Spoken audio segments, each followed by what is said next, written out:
আসসালামু আলাইকুম ভিউয়ার্স, আশা করি আপনারা ভালো আছেন। আল্লাহর অশেষ মেহেরবানিতে আলহামদুলিল্লাহ আমি অনেক ভালো আছি।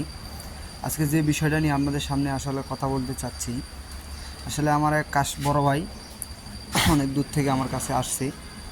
আসলে এটা হচ্ছে NS 160 বাজাজ কোম্পানির একটি বাইক। আসলে এটার সমস্যা হচ্ছে গাড়িটার মোবিল ঘামতো।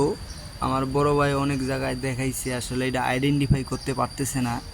অনেক মিস্ত্রি দেখার পরও আইডেন্টিফাই করতে পারতেছে না। আসলে অসাধারণ মোবিল পড়তেছে, আর এই গাড়ি মোবিল পড়া মানে অনেক বড় সমস্যার একটা সম্মুখীন এই আমার বড় ভাই হয়েছে। তাই আমার কাছে আসছে, তাই আমি খুলে এখন দেখলাম। আসলে অনেক খোঁজার পরেই একটি রোগ খুঁজে পাওয়া গেছে।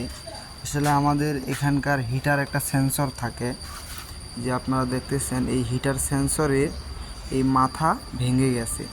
আসলে এটা ম্যাক্সিমাম অনেক NS গাড়িতে এই সমস্যাটা আসলে দেখা হয়। এটা এর আগে একটু ঝালাই দিয়েছিল, তে কোনো কাজ হয় নাই। তাই আমি আজকে একটা ডাইরেক্ট হিটার সেন্সর, এটা আসলে তাপটা নিয়ন্ত্রণ করে, মোবিলটা কত হিটে আছে এটা নিয়ন্ত্রণ করে। এই যে আমাদের এখন আমি একটা সেন্সর লাগাই দিব, আলহামদুলিল্লাহ আর কোনো সমস্যা হবে না।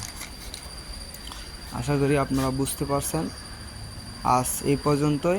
নেক্সটে আরও কোনো ধরনের বাইকের সমস্যা যদি পাই অবশ্যই আপনাদেরকে জানার চেষ্টা করব। ভালো থাকবেন। আল্লাহ হাফেজ। আসসালামু আলাইকুম।